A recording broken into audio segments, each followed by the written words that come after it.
What's up guys, Cloudie here, checking in from the America server, and this video is gonna be about Xerah, the newest addition to the game. As you can see, she's posing here for us on screen.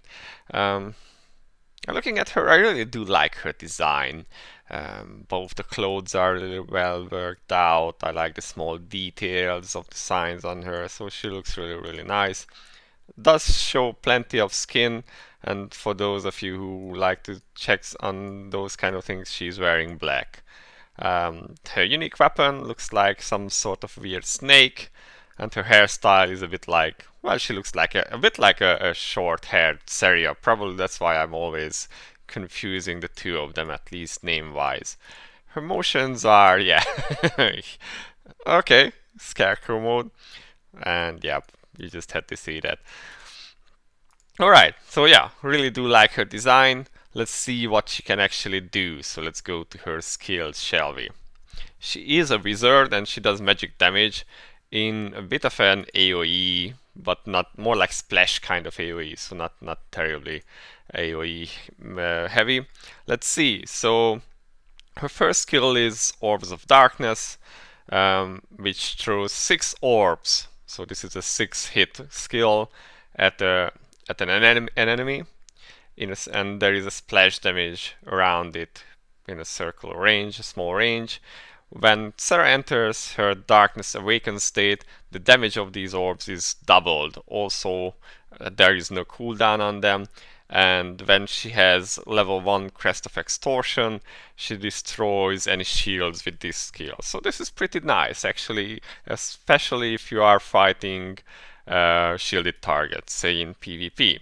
Now, Crest of Extortion, her S2 skill, first of all, this dispels all negative effects from herself, and then gives herself a buff, which is increasing with each cast and cannot be removed. You actually cannot see it on herself, but this cannot be removed. You can just see like an icon above her head or like the animation of this crest kind of thing, but you do not see the buff itself. As you start, it will deal damage to a random enemy every 5 seconds, but as you increase this, at level 2 this changes to every 4 seconds, and at level 3 this will be every 3 seconds. And at level 1, so after the first cast, the orbs gain the skill to remove the shields. At level 2, the Blood Moon skill will be buffed, and at level 3, the Crest of Extortion skill changes to Crest of Bestowal, which means that she can buff an enemy. And she retains all the previous effects too, so this is like a stacking buff that cannot be removed, and once you reach level 3 it will change permanently to this one. So upon use, dispels negative effects from herself, the Crest of and bestows the power of the Crest of Extortion to an ally with the lowest HP, who will recover 1 mana, heal its HP for nearly 1 million over 5 seconds, and gains immunity to CC. So that's pretty dope. So basically, as the battle keeps going on, this becomes stronger and stronger. It will deal more damage or damage more often, and it will buff your other skills. After level 2, this is pretty dope actually. And why is that? That's because she has her other skill, Blood Moon. Oh, and yeah, that other skill had 17 seconds of cooldown. So Blood Moon, which has a cooldown of 25 seconds, creates a Blood Moon for 10 seconds. During the duration of this, the attack of all allies is increased by 70,000, reduces the damage taken by them by 20%, and deals some damage. Also, all enemies who are hit have their heal rate reduced by 50%. So does quite a bit of damage and a lot of buffing. And if you have a Crest of Extortion level 2, then the effect that all allies receive is doubled. So 40% damage reduction and 140k attack for 10 seconds. Jesus, guys, that's so she is like a mad buffer, but she also buffs herself, which is pretty dope. And if this wasn't enough, here is the Darkness Awakened skill. Basically, every time she uses a skill, she gains a buff called Darkness, And when she reaches 4 stacks of darkness, so after casting 4 skills, she reaches Darkness Awakened state. So this is like she goes berserk. Neither of these is irremovable. You can't cleanse it off of her. And during these 10 seconds of Darkness Awakened, she gets some more lifesteal. Okay, that doesn't really matter. And deals 50% increased damage to non-hero enemies. Yeah, 50%, guys, just like that. That's pretty brutal. Like decent and non-hero damage and boss damage is really brutal. So here goes. She just does a lot of damage. Also, if she takes fatal damage during Darkness Awakened state, the Darkness Awakened becomes deactivated. It consumes her entire mana and heals herself by 30%. And afterwards, for 10 seconds, she cannot gain darkness stacks again. So basically, you cannot one-shot her during Darkness Awakened state. She will drop out of Darkness Awakened if you do, and then she will receive some healing, and for 10 seconds she will not be able to gain stacks for darkness again. Yeah, but still, that's pretty mad, especially this damage bonus. The lifesteal is meh. I mean, I'm not sure if I would just try and keep her alive during Darkness Awakened states, because you still need to like stack it up, and she has cooldowns and stuff.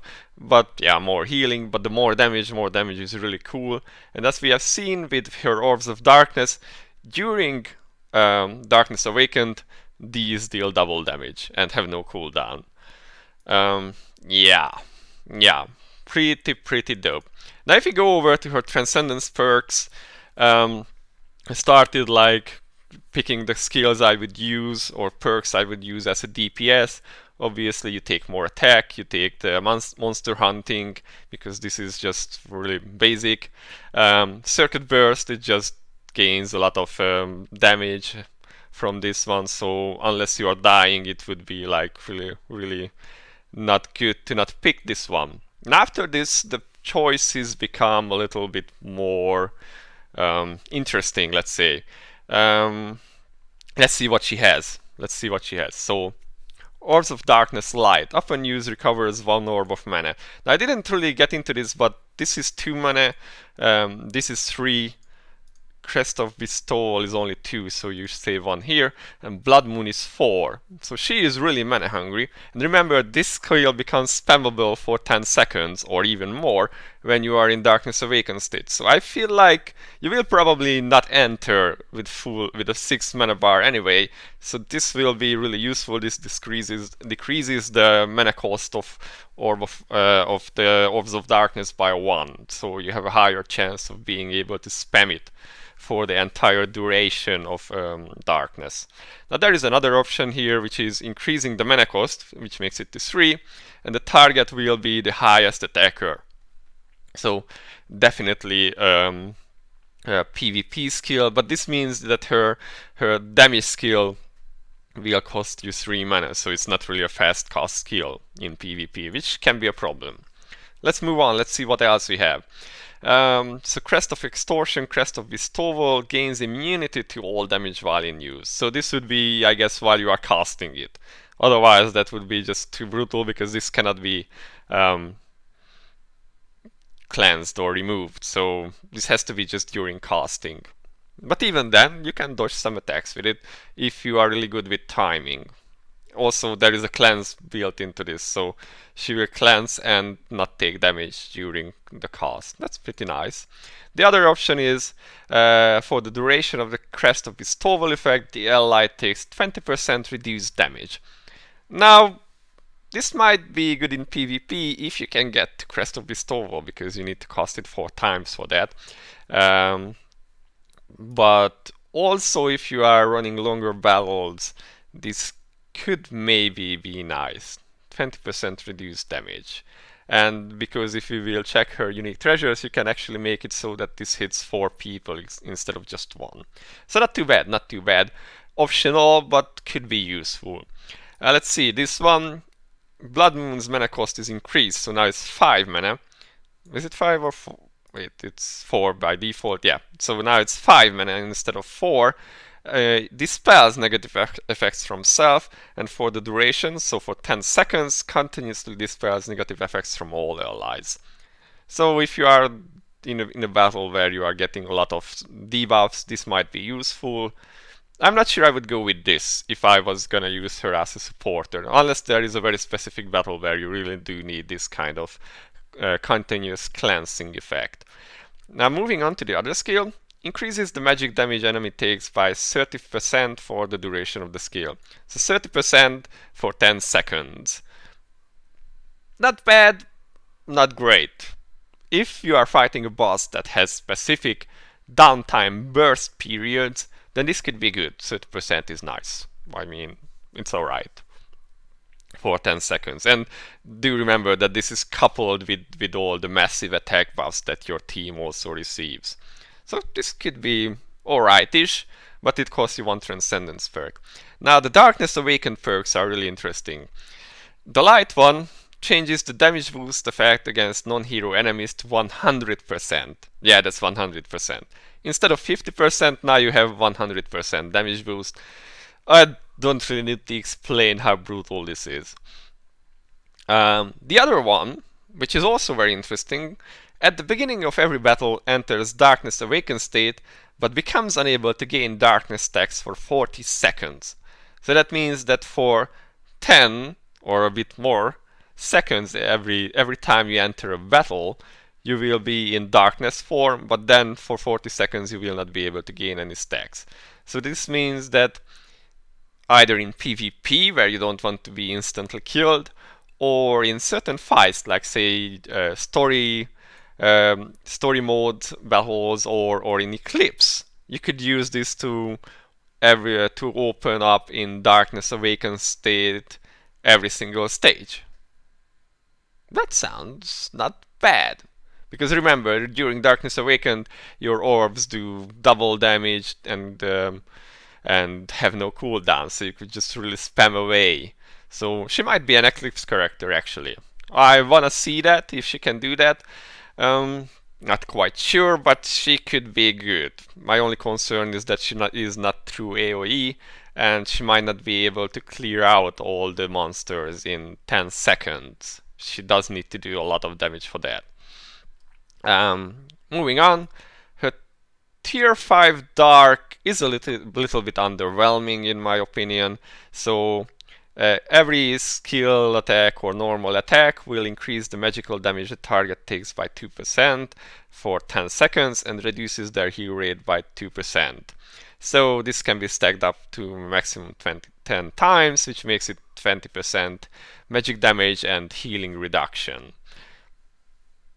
20% for the tier 5 dark skill is not that great in my opinion. Now if you are running her as a support hero, then you could get this and the Blood Moon skill, so that's like 50%, and then you can also go with like Moral Rise because that would help her too. I think if she's a main DPS, then there might be better choices, because 20%, there are other sources, like if she's in a raid, you can have like Annette, who does a lot of magic damage increase, Jane, and so on and so on. So this might not be worth the points. If you have really invested in her, then she might be better with say, tier 5 light, which gives her crit chance and attack. Or you could go with Destruction, which gives crit chance and death penetration. She doesn't have any kind of ignore defense skills, so death penetration might be a good stat on her. Speaking of stats, let's just go over to her unique weapon. I got like it at 0 star right now. So increases crit damage by 20% and dealing damage with Crest of Extortion. Skill reduces the target's mana by 500 and recovers own mana by the same. So her S2, which deals damage every 5, 4 or 3 seconds, depending on where you are in the fight, will steal mana from whatever it hits. It's one hit randomly. But still, I mean, that's like a known mana battery for her. And if we check how this scales, you can see that the crit damage is going up all the way to 50%, and the mana recovery and mana stolen also goes up to 1000, which is 1 orb of mana. So basically, at a max unique weapon, when you have a level 3 Crest of Extortion, you will receive 1000 mana every 3 seconds. So not too bad. This might mean that even though she is heavy on the mana costs, after you reach level 3 on Crest of Extortion, and if you have this one, you might not even really need mana recovery. Otherwise, that extra perk might be good in this one, but I think with an invested Xerah you don't need this. Now, I don't have her soul weapon yet, but someone from my guild was kind enough to give me a screenshot of it, so let's just switch over to that real quick. So let's see what this does. Summons the soul of Crest of Extortion Kaliosk for 10 seconds, dealing some damage to the highest attacker. But you know, PvP you will probably not get this far.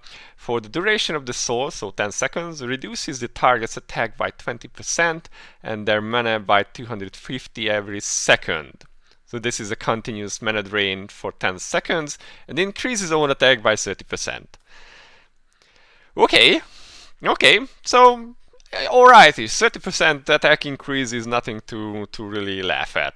And then Advancement Phase 1 changes the skill activation requirements to 4 times, reduces the attack reduction effect, so this is now 30%, and boosts the effect to 50%, so the attack effect should be boosted to 50%. It doesn't change the mana, but now you have 50% during the attack increase, during the soul weapons duration for 10 seconds, and then Advancement Phase 2, upon use, immediately enters darkness state for 10 seconds. So basically you could be like, you could go in a darkness state, then pop the soul weapon and immediately go back to darkness state. Why I would recommend doing that is that you need to use 4 skills, which is exactly the amount of skills you need to enter darkness phase anyway. So once you are in Advancement Phase 2, you probably want to do this just as you come out of darkness phase and then activate it for another 10 seconds. Curious that this does not seem to be affected by your unique treasures. Speaking of which, unique treasures, let's just see what kind of treasures she has. We need to go to the index for that because I didn't get any of them just yet. So unique treasure index. Let's see the first one. So this is Blood Moon, her S3. So when this is cast, it will recover mana of all allies by 250 at maximum and changes the heal rate reduction effect from 50 to 80%. Together with her tier 5 dark, this would be 100% reduction. It might be useful in bosses that have a lot of healing. Say if you are doing the current challenge raid Orvigard or whatever you pronounce its name, and you are about to knock it down, you could like reduce its healing rate, maybe. I don't really see otherwise too much use in this. Mana recovery is so, not really something you usually want that badly from a DPS or even a DPS oriented support character. So I don't think this is the one for her. Let's check the next one. Blood Moon Amulet reduces the cooldown of Crest of Extortion by 7 seconds, which makes it 10 seconds cooldown, and the effect itself is like 5 seconds usually. And changes the number of targets to 4 and increases the duration of the effect by 2 seconds. Now if you do this at 5-star, this means that basically this is a continuous uptime. You can cast it every 10 seconds because you have this reduction, and you can affect 4 characters with this for 10 seconds, which means they get the immunity to CC and the damage reduction and the healing and the mana. Yep, not bad at all, not bad at all. So this could be good for PvP as well, but also if you are running her as like a support character, then this would be pretty nice, I believe. Moving on. Now, this is one of her, I believe, recommended treasures for DPS. It increases the damage of her S1 skill, the Orb of Darkness, and they will inflict stun for 1 second. So this could be useful in various situations, PvP included, because you can also make the skill target the highest attacker. But yeah, basically, as you scale this up, you can get 50% damage increase. Now I'm still on the fence whether this one is the one you should be using as a main DPS.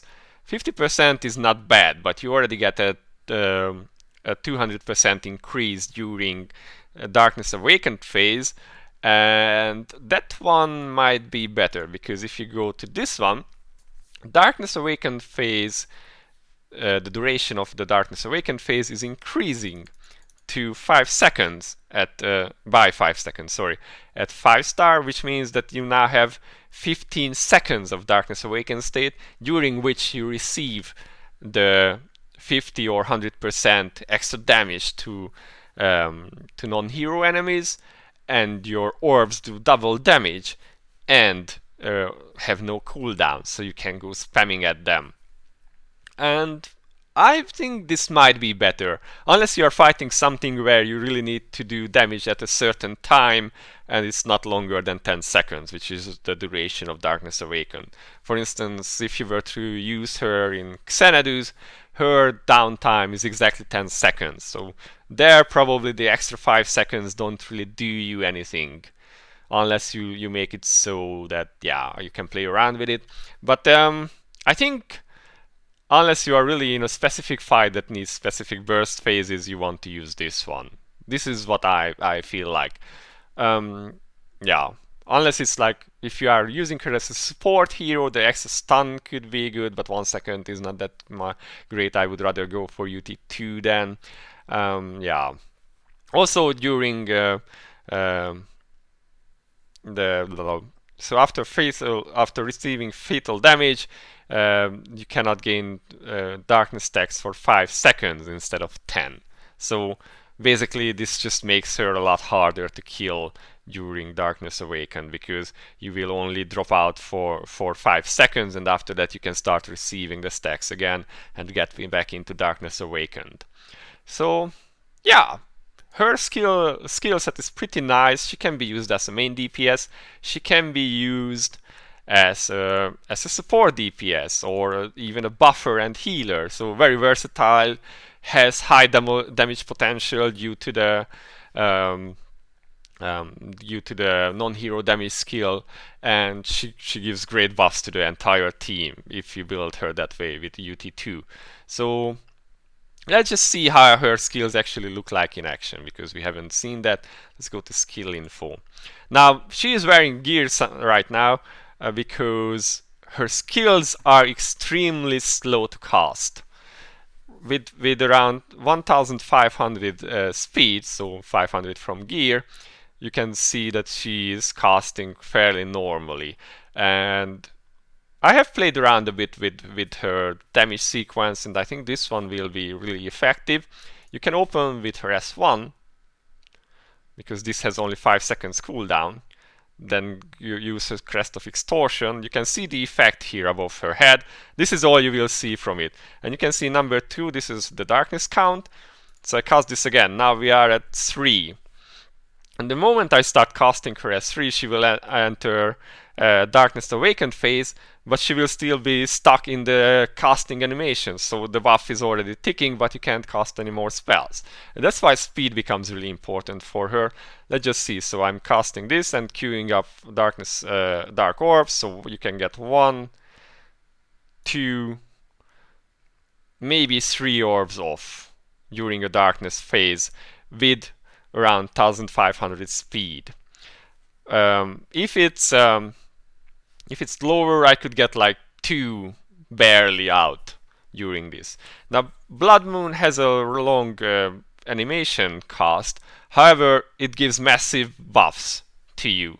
So I would say it's worth that once you have the Crest of Extortion up to 2, which is buffing the Blood Moon skill, you really do want to have this buff up during your Darkness Awakened phase. So you enter this one, and as soon as it's finished, you will start casting your orbs and just nuking the boss real hard. So this is what I believe is the best way to enter any kind of burst phase with her. Be on 3 stacks, cast Blood Moon, and then just hammer away with her S1. Now we should be getting Crest of Extortion level 3, and as you can see now this has changed to Crest of Bestowal. And we can just cast it again. You will see this icon for CC immunity pop up on her, and the cooldown is the same. So yeah, once she reaches 3 stacks, she will only be casting this. It no longer changes to Crest of Bestowal, so it's not like you are using up your buff, you are using the same. And then you can do this, and then do that, and then just enter Darkness form. She picks up this Dark form. It looks pretty great, and she just does a lot of damage. Also, this way, if you do that, the Blood Moon's damage will be increased by the non-hero damage increasement as well, so that's pretty nice. So that would be what I recommend to use. Of course, this means manualing. You can't really just run her on auto, at least not in every content. Unlike world bosses, I would definitely wait for those burst windows. For Xenadus, I do not think she power creeps Xerah. Xerah, not Xerah. Sorry, I'm mixing up the names. So I do not think she power creeps Xerah. For World Boss 1, she might actually outdo Cloudie. We will have to see about that, but it has a very specific down phase where her Darkness Awakened could be very, very nice. We'll have to see about that. When we get back to that World Boss, we will need to do some testing. But I think she might be able to be competitive with Cloudie, simply because she has that many buffs built into her kit. She could be really, really good. So yeah, this is all about Xerah for now. I think she is a very interesting character and could be very useful in various contents, from buffs to damage reduction to CC immunity or cleanse. She has a very, very broad kit and can be used very interesting, I believe. So I hope you liked her. Let me know what you guys think. Also, if you feel like it, subscribe or leave any other comments. And I'll see you in the next video. Cloudie out for now. Bye bye.